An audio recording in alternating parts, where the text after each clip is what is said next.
আসসালামু আলাইকুম everyone welcome back to my another blog আশা করি সবাই ভালো আছেন তো যে যেখান থেকে আমার আজকের এই সুন্দর ভিডিও দেখার সবার প্রতি অনেক অনেক দোয়ার ভালোবাসা রইল আজকে অনেক হেলদি একটা রেসিপি তৈরি করি আর আজকের রেসিপি হলো মিষ্টি কুমড়ার ডগা পাতা আর মসুর ডাল দিয়ে অনেক মজাদার একটা রেসিপি অনেক টেস্টি এই রেসিপি সম্পূর্ণ ভিডিও দেখে নিবা তাহলে বুঝতে পারবা আমি কিতা কিতা ইনগ্রিডিয়েন্টস ইউজ করছি এই রেসিপিতে যদি ভালো লাগে আমার আজকের এই recipe please please like and share and comment করবা আর যারা নতুন সাবস্ক্রাইব করিয়ে নিবা এখন আইলাম গার্ডেনও ফ্রন্ট গার্ডেনও কিছু মিষ্টি লাউয়ের গাছ আছে এখানের মাঝে আর এই তো উপর দিকে উঠিছে আমি এই গাছের আগাটা আমি কাটিয়ে নিমো নিচের দিকে এই তো আছে কিছু এগুলা নষ্ট হয়ে যাওয়ার কারণ সেপ্টেম্বর মাসের শেষের দিকে এখন লন্ডনে খুব ঠান্ডা পড়ছে এই কারণে আর ঠান্ডা থাকার কারণে গাছগুলো নষ্ট হয়ে যায় তো কিছু গাছের আগা পাতা আছে এগুলো আমি কাটিয়ে নিব এই যে এই গাছের আগা আছে এখানে এগুলো আমি এখানে মাঝে কাটিয়ে নিই আর বেশ লম্বা আছে তো এতটুকু কাটিয়ে নিলাম নেওয়ার পরে যতটুকু বালা থাকবো অতটুকু আমি রান্না করবো আর এই তো উপর দিকে আছে একটা এই লতে এখানে মাঝে কাটিয়ে নিয়ার তো সবগুলো আমি কাটিয়ে নিলাম দুইটা গাছের আগা দিয়ে আমার আজকের রান্না হয়ে যাব আগা আর পাতা দিয়া তো আর বেশি নিয়ে না এগুলো দইয়া কাটিয়ে দইয়া পরিষ্কার করে নিব আমি এখন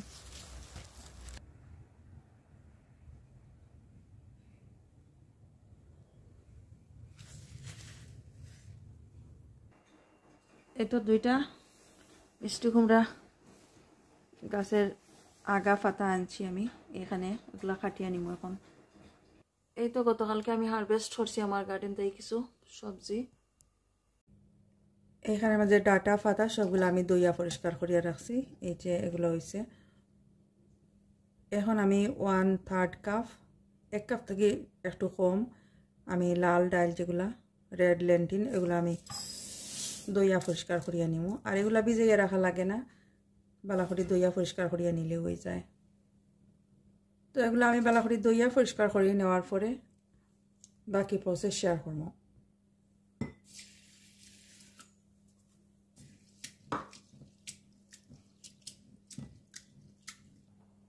ডালগুলো আমি দইয়া পরিষ্কার করিয়া রাখছি এখন এখানের মাঝে একটা হাঁড়ি নিছি আমি পান নিছি নেওয়ার পরে এই যে ডালগুলো আমি এখন দিয়া দিয়ার হাতে মাখা রেসিপি এই কারণে আমি সব কিছু একসাথে আমি এখানের মাঝে মাখাইয়া নিব এই তো ডালগুলা দিয়া দিলাম এখন আমি এই যে শাক রাখছি শাকগুলা দিয়া দিয়ার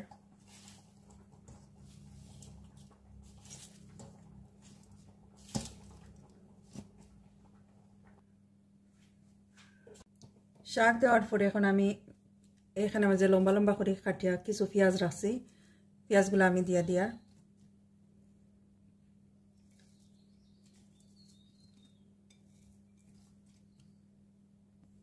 এইখানের মাঝে 4টা মরিচ রাখছি কাঁচা মরিচ এইভাবে করিয়া তো 4টা আমি দিয়া দিয়ার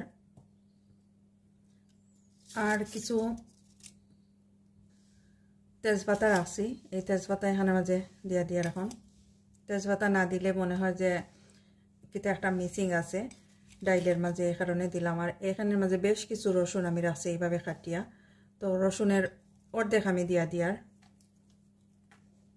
আর এই অর্ধেক থাকবো পরবর্তী সময় আমি ইউজ করবো আর এখানে কিছু শুকনো মরিচ আছে এগুলো পরবর্তী সময় এগুলো ইউজ করতাম পারবো এখন এখানের মাঝে আমি 1 টিস্পুন চিলি পাউডার দিয়া দিয়ার মরিচের পাউডার 1 টিস্পুন থেকে সামান্য কম একটু হলুদ পাউডার দিয়ার turmeric powder 1 teaspoon mix curry powder এটা অপশনাল না দিলেও হয় তো আমার কাছে আছে আমি এই কারণে দিছি 1/2 টিস্পুন জিরা পাউডার দিয়ার সব কিছু দেওয়ার পরে এখন আমি লবণ দিয়ার সল্ট টেস্ট অনুযায়ী সল্ট দিয়া দিলাম এখন আমি সানফ্লাওয়ার অয়েল দিমু 2 টেবিল স্পুন যেহেতু সব কিছু দেওয়া হয়েছে এখন আমি বালা করে এগুলা মিক্স করে নিই। আর এত সব কিছু আমার রেডি হয়ে গেছে, বালা করে মিক্স করিয়া নিছি। এখন আমি কাবার করে রাখবো 10 মিনিটের লাগি। এখন আমি রান্না শুরু করছি না, তো কাবার করে রাখি আর 10 মিনিট পরে আমি রান্না শুরু করবো। এত 10 মিনিট হয়ে গেছে, এখন আমি রান্না শুরু করি। আর চুলা অন করে দিয়ার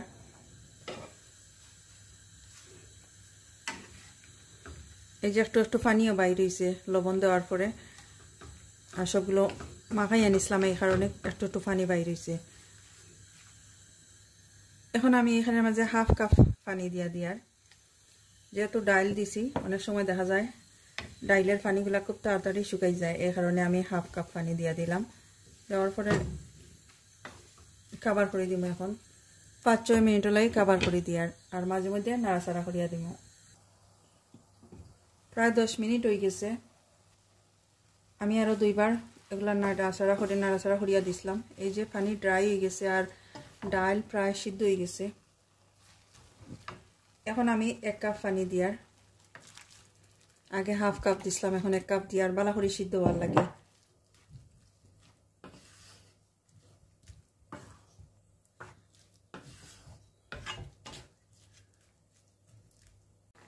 পানি দিয়া বালা করে মিক্স করিয়া দিছি। এখন আমি কাবার করে দিয়ার আরো 5 মিনিটের লাগি।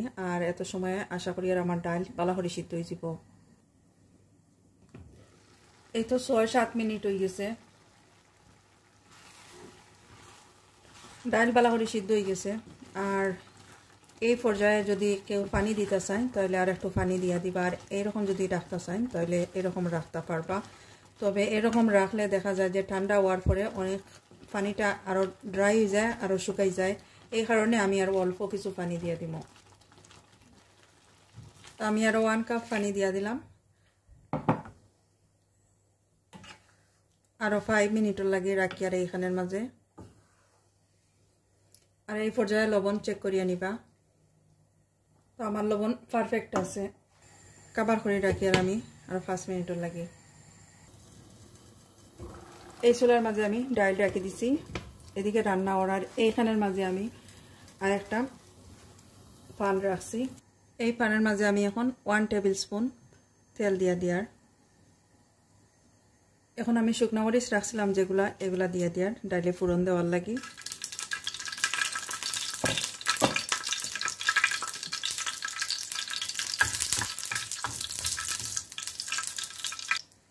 হাফ টিস্পুন আস্তা জিরা দিয়ার, হোল কিউমিন হাফ টিস্পুন।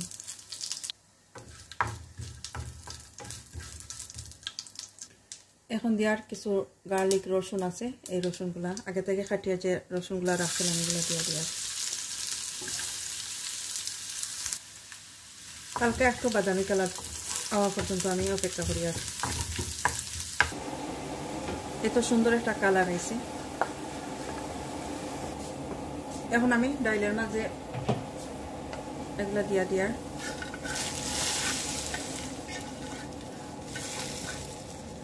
এখান থেকে কিছু ডাল এইভাবে নিয়ে আবার মিক্স করিয়া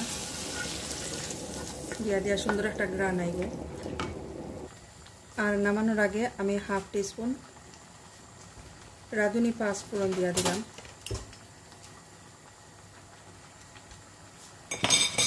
দিয়া ভালো করে মিক্স করে নিয়ে